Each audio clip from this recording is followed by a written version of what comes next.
¿Vale la pena el país? Entre la violencia, la pobreza, la corrupción y la falta de Estado de Derecho, ¿hay algo bueno que se pueda decir de este país?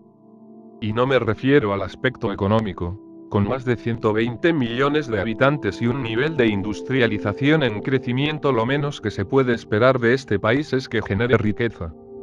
Pero no es la riqueza económica de lo que hablaré en este video, sino del equilibrio de poderes políticos y económicos que existen en este territorio, y en muchas otras naciones similares. Primero que nada, te contaré un suceso.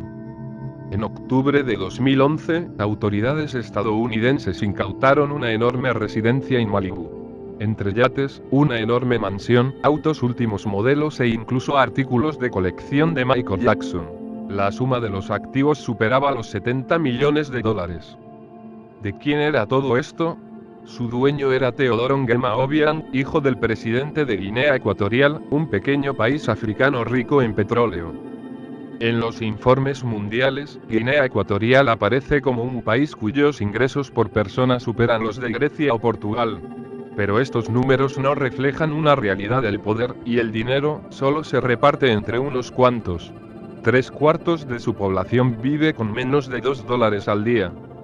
Todo esto es gracias a una fórmula casi mágica que permite que unos cuantos se beneficien de su propio pueblo. Un gobierno tremendamente fuerte y una sociedad civil débil. Toda Guinea Ecuatorial sabía la forma en que su gobierno se enriquecía, pero bajo un régimen tan poderoso, eran incapaces de siquiera alzar la voz.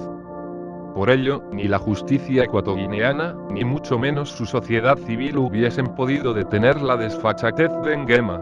Al final, tuvo que hacerlo la justicia estadounidense. Esta historia quizás te recuerde a algo que sucedió hace poco en México y que resumiré de esta forma. En mayo de 2014 una revista del Corazón publicó una nota en la que la esposa del presidente mexicano mostraba su nueva casa. La nota fue suficiente para que una serie de periodistas se cuestionaran de dónde había salido dicha casa. El caso no tardó en convertirse en el tema central. La población mexicana se cuestionaba de dónde habían salido los recursos para comprar una mansión de 7 millones de dólares.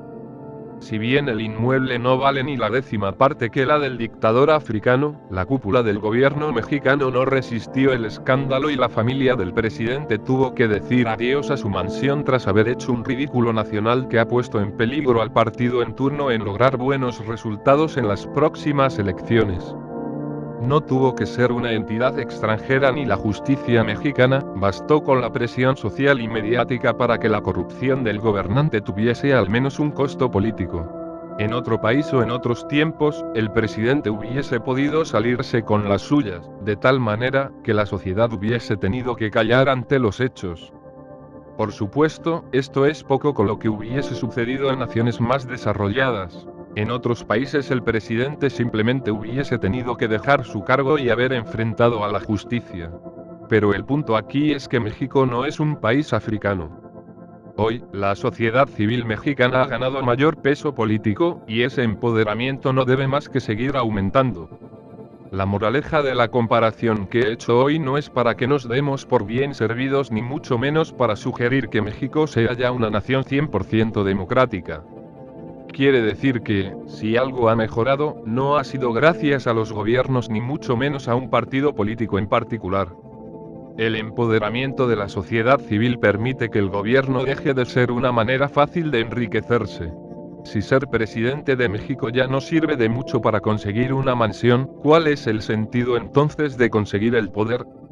Creo que falta mucho por recorrer, pero al menos creo que la sociedad mexicana ha hallado la fórmula.